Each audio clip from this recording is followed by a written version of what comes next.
Bonjour, alors une correction de l'exercice 7.3, c'est l'exercice 7 de la feuille d'exercice 25, où on va essayer de montrer, enfin on va même le faire, qu'une famille de puissance exponentielle est libre. Donc on explique un peu le contexte, donc n est un entier naturel, je me donne A1, A2, donc ainsi rangé directement à n des réels. Et puis, pour tout cas, je vais poser fk, l'application qui a k associe exponentielle de akx. Et donc, ce que l'on va montrer, c'est que la famille f1 jusqu'à fn est libre.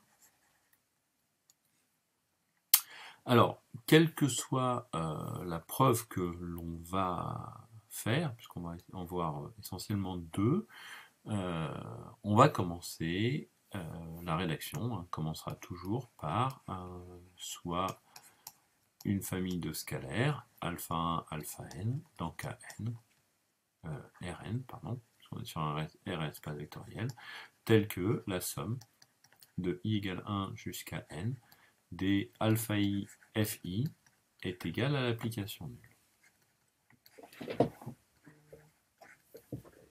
Alors ceci, on va le traduire de même tout de suite, c'est-à-dire que quel que soit x un réel, la somme de i égale 1 jusqu'à n des alpha i exponentielle de aix est égale à 0. Et c'est essentiellement ce point-là, cette propriété-là, excusez-moi, que l'on va étudier et utiliser de façon différente. Alors, la première à laquelle on pourrait penser, c'est se donner plein de valeurs différentes. Donc comme d'habitude, quand vous résolvez et vous essayez de résoudre un tel exercice, je vous invite à regarder ce qui se passe pour, par exemple, des petites valeurs de n. Donc si je prends n égale 2, j'ai alpha 1 exponentielle de a1x plus alpha 2 exponentielle de a2x qui vaut 0, ceci pour tout x dans R. Ce qui veut dire que je peux écrire en évaluer en x égale 0, alpha 1 plus alpha 2 vaut 0, puis évaluer par exemple en x égale 1, je vais avoir du alpha 1 exponentielle a1 plus alpha 2 exponentielle a2 qui vaut 0.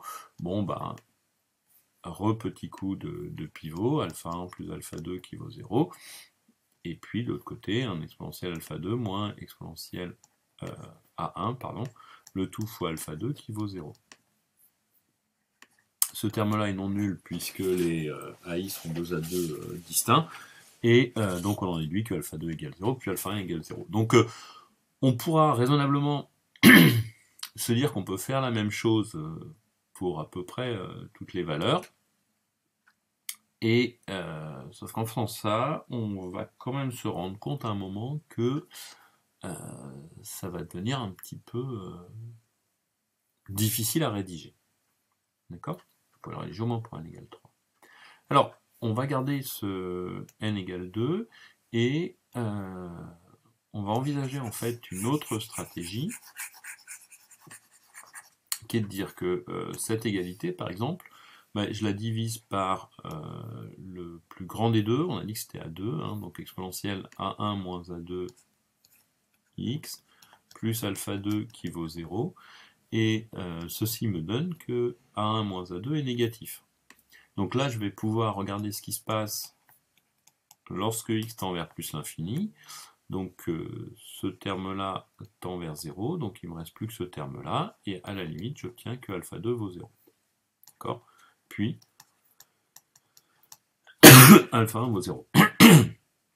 Le gros intérêt de cette méthode, c'est qu'on voit qu'on va rapidement pouvoir passer à une récurrence.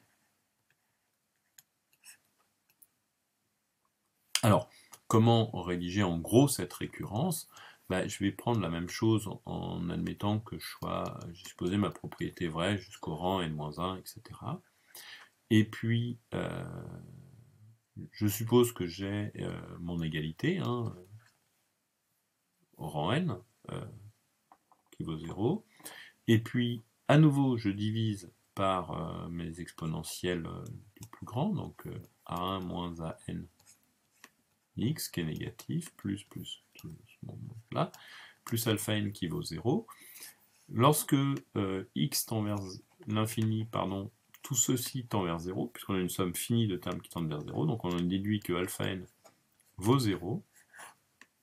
Donc ramener à l'équation précédente, qui était quel que soit x dans R, bah, ça fait la même équation avec du n-1, et là je peux appliquer mon hypothèse de récurrence, puisque ma famille exponentielle A1x exponentielle AN-1x est libre, et donc alpha 1 sera égal à 0, et alpha n-1 sera égal à 0.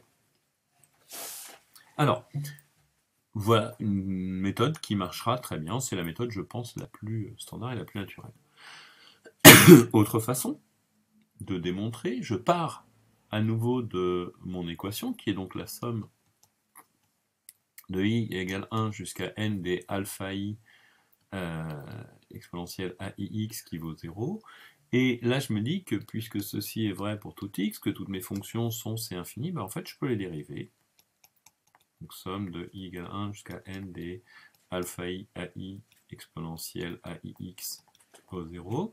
Je peux dériver deux fois,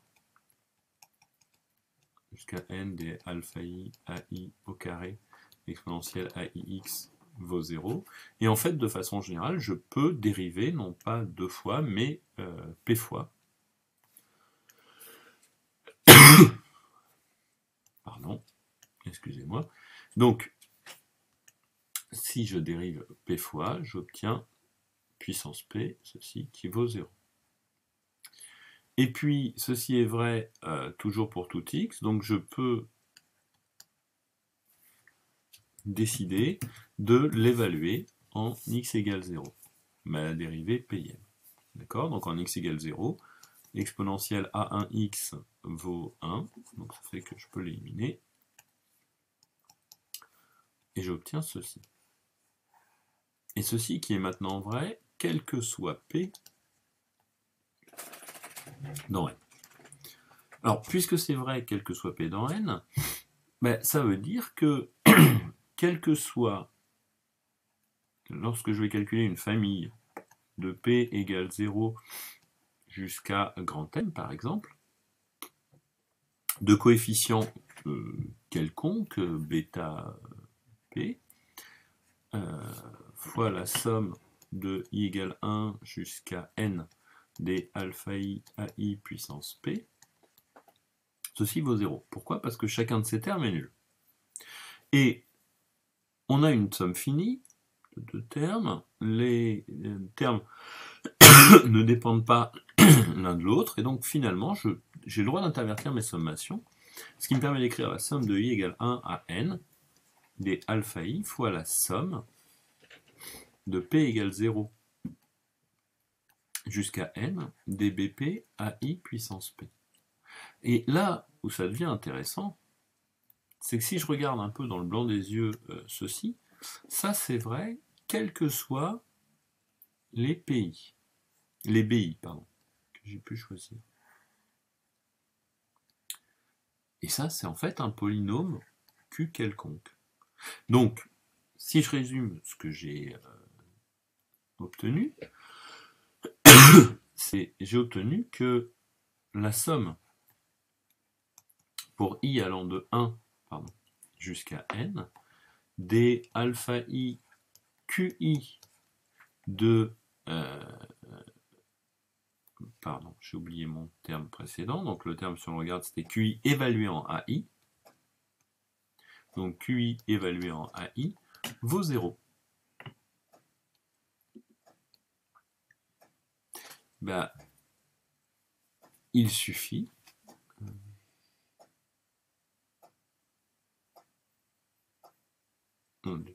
le Q, pardon, tout court. Excusez-moi, j'ai pas d'indice I. Voilà. Donc ceci est vrai, quel que soit Q appartenant à R crochet X. Ben, on va prendre les polynômes interpolateurs élémentaires de Lagrange.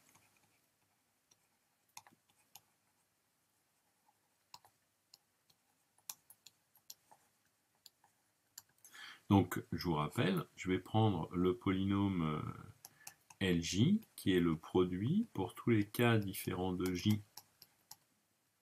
des x moins ak, sur le produit pour k différents de J des aj moins ak. D'accord? Ça, c'est mon polynôme Lj. Eh bien, on a que Lj de AI, pardon, Lj de AI, c'est égal à delta Ij, symbole de Kronecker. C'est-à-dire 0 si I est différent de J, 1 si I est égal à J. Bon, bah, en regardant ce que nous donnent ces polynômes, si je prends mes polynômes Lj pour les rentrer ici, à la place du polynôme Q, eh bien, ça nous donne la somme de I égale 1 jusqu'à N des AI Lj de AI, alpha I, AI qui vaut 0, et ceci est égal à delta I. Donc j'obtiens la somme de I égale 1 jusqu'à N des alpha I delta IJ qui vaut 0, et dans cette somme, bah, tous les termes sont nuls de par le delta I, sauf lorsque I est égal à J. Donc ceci est égal à alpha J. Donc alpha J vaut 0, et ceci, bien sûr, peut être fait quel que soit J dans 1. Ce qui nous donne bien, à nouveau, que la combinaison linéaire est forcément nulle, donc la famille est libre. Alors la question suivante montrait que la famille n'est pas génératrice. Il y a une façon assez simple de le prouver. En reprenant la deuxième idée qu'on avait eue tout à l'heure, c'est que bien, si elle était génératrice, on pourrait dire que si je prends par exemple exponentielle de an plus 1 de x, donc l'application qui a x associe ceci, bah, quel que soit x dans R, elle pourrait se décomposer sous la forme i égale 1 jusqu'à n des alpha i exponentielle AIX. En reprenant la même idée que tout à l'heure, c'est-à-dire que je divise par ce que j'ai sous l'exponentielle, j'obtiens que 1 égale la somme de i égale 1 jusqu'à n des alpha i exponentielle AI moins AN moins 1 de x, et ce terme-là est toujours strictement négatif, ce qui veut dire que lorsque je vais passer à la limite, lorsque x tend vers l'infini, chacun de ces termes tend vers 0, et non pas vers l'infini comme j'ai écrit, donc tend vers 0, et donc ici, cette somme tend vers 0. D'accord? Ce qui me permet d'aboutir, toujours par passage à la limite, à la formule de l'équation 1 égale 0, donc une contradiction. La deuxième question découlera de la première. Pour ce qui est de la liberté de la famille, bah, une famille infinie est libre si et seulement si toute sous-famille finie qui la compose, et qu'on l'écrit une combinaison linéaire finie, tous les termes alpha i sont nuls, donc toute sous-famille finie est libre. Et puis, alors pour montrer qu'elle n'est pas génératrice, ici c'est un tout petit peu plus compliqué, on va prendre une autre idée, puisqu'on ne peut pas prendre d'exponentielle. Bah, on peut par exemple décider que l'on va essayer d'écrire la fonction qui a x associé x, donc quel que soit x dans R. On suppose que cette fonction s'écrit comme la somme de i égale 1 jusqu'à n des alpha i, même on va prendre plus simple, exponentielle à ix pour des certains ai et un certain n qui ont été trouvés. Et en fait, on va faire plus simple, puisqu'on va prendre la fonction constante en 1, voire même la fonction constante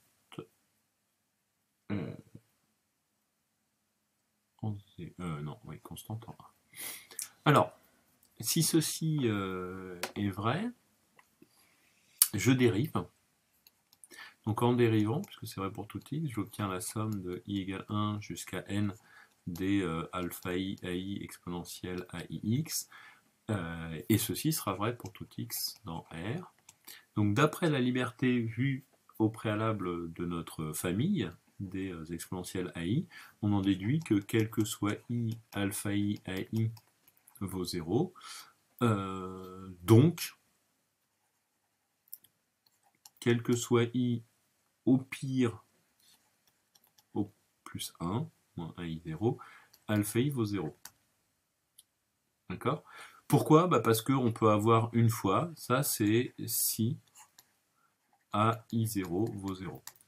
Mais une fois qu'on a prouvé que tout le monde était nul, si je reprends l'écriture qui est là, je n'ai pas de contradiction. Donc j'écris une bêtise, puisqu'effectivement 1 est égal à exponentielle 0.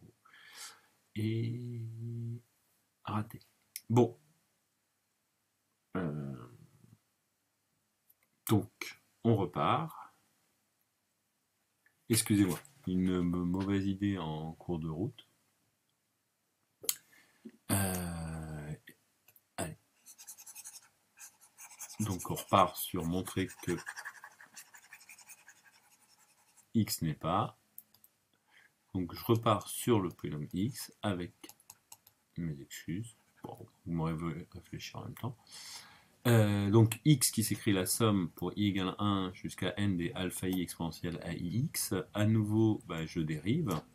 1 qui nous vaudra la somme de i égale 1 jusqu'à n des alpha i exponentielle à ix et j'ai un ai devant. Je redérive une fois, d'accord? Donc là j'ai dérivé une première fois, je dérive une deuxième fois, et la somme de i égale 1 jusqu'à n et alpha i à i au carré exponentielle à ix, ou alors comme j'ai pu le remarquer tout à l'heure, 1 se décompose de façon unique puisque la famille est libre. Donc ceci veut dire que j'ai un AI0 qui vaut 0 et que tous les autres alpha i sont nuls si i est différent de AI0, de i. Ce qu'on aurait retrouvé ici en reprenant le même raisonnement que tout à l'heure. Bon, ça nous donne, réinjecté dans notre équation préalable, que x est égal à alpha i 0 exponentielle de 0x, c'est-à-dire alpha i0. Donc j'ai la fonction x qui est constante, je l'évalue en 0, je l'évalue en 1, j'obtiens évidemment que alpha i0 vaut à la fois 0 et 1, c'est-à-dire une contradiction. D'accord? Donc ceci est impossible. C'est-à-dire que j'ai montré, de façon un peu confuse, que l'application qui a x associe x n'appartient pas à un vecteur de l'ensemble des applications qui a x associé exponentielle à x pour l'ensemble des réels A. Voilà.